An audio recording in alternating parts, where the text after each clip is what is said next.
So if the homeowner's struggling with their mortgage, what kind of options do they have? Short sale is one of them, but what kind of options do they have besides that? So loan modification is one of them. I put up there that HAMP ended at the end of 2016. So HAMP is the Home Affordable Modification Program. That was enacted in 2007, I think, and was extended a couple times. It was a great program, especially for loan modifications, because they could give you a really, really low rate, at least for the first 5 years. So you'd get like a 2% interest rate. And then after 5 years, it would start to step up, like 3% the next year, 4% the next year. A lot of times they capped out at like 5%, which is still pretty decent considering a lot of those loans were 6% or higher when they were originated.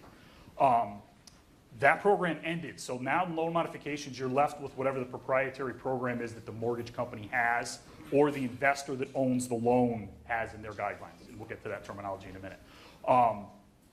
Typically, they can't modify the rate below the current interest rate. So interest rates are going up. The interest rate right now, it's not substantial. It could be higher than the rate that they got when they got the loan. One interesting fact, some people call FHA the new subprime after the market tanked and there wasn't any subprime anymore. More than 50% of the loans that we negotiate short sales on are FHA loans originated after the crisis. Because you put such a little down, and we were still going down for quite a while, and we haven't really come back up very much from the bottom that we hit. So a lot of those loans, just your closing costs alone, make it need a short sale, never mind if they've got the deferred maintenance or something like that. So loan modification is one of their options. The farther delinquent they are, the more unlikely it is the bank can modify the loan and make it affordable because they're rolling in all the missed payments and the late fees and attorney's fees and all that kind of stuff. So their balance goes up. FHA's got a couple other things that they can do to make it more affordable, but the debt doesn't go away, they just tack it on the end. But they might be able to make the payment a little lower. So short sale, we're gonna get into everything there is to do about short sale. Deed in lieu of foreclosure. Basically, it's giving the property to the bank, giving the deed to the bank in lieu of or instead of them foreclosing on you. So it's an agreement, it's outside of the court. It's slightly worse on the credit than a short sale, but other than that, actually it's about the same on credit. It's slightly worse when you will go to apply for a mortgage again in the future. Usually takes a little bit longer to qualify. Same amount of paperwork too. Same amount of paperwork, qualifications are the same. It's not easy. Some types of loans, they're gonna make you try to sell the property first. The bank would rather do a short sale than a deed in lieu. But it is another option for the homeowner to avoid foreclosure. And they typically go in this order: loan mod, then short sale doesn't work, then deed in lieu. Or if you never got an offer while you were listing it, you might be able to go do a deed in lieu without even having really applied for a short sale, but you did try to sell it yourself. Depends on the type of loan. But that's another option to avoid foreclosure.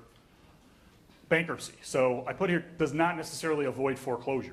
So I see a lot of people that they're like, screw it, that's gonna be too much paperwork. I'm gonna have to do bankruptcy anyway, so I'm just gonna file bankruptcy and walk away, which they can do, but they're still gonna get foreclosed on after the bankruptcy's over.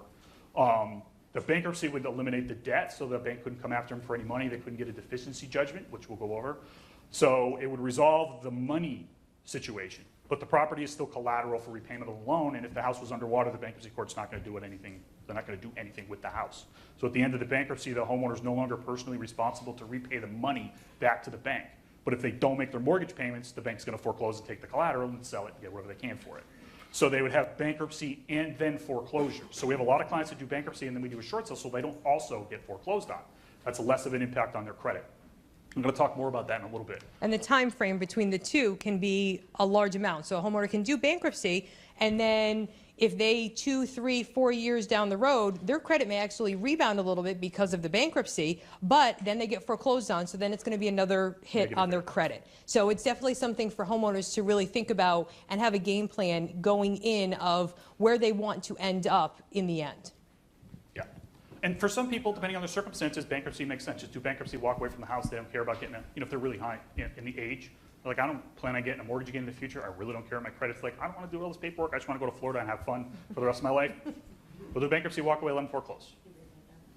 Talk to an attorney before you do that. And then foreclosure. Foreclosure in Connecticut is not like what you see on TV. Most of the stuff you see on TV comes out of California. A lot of California, they can't pursue you for a deficiency judgment on your primary residence.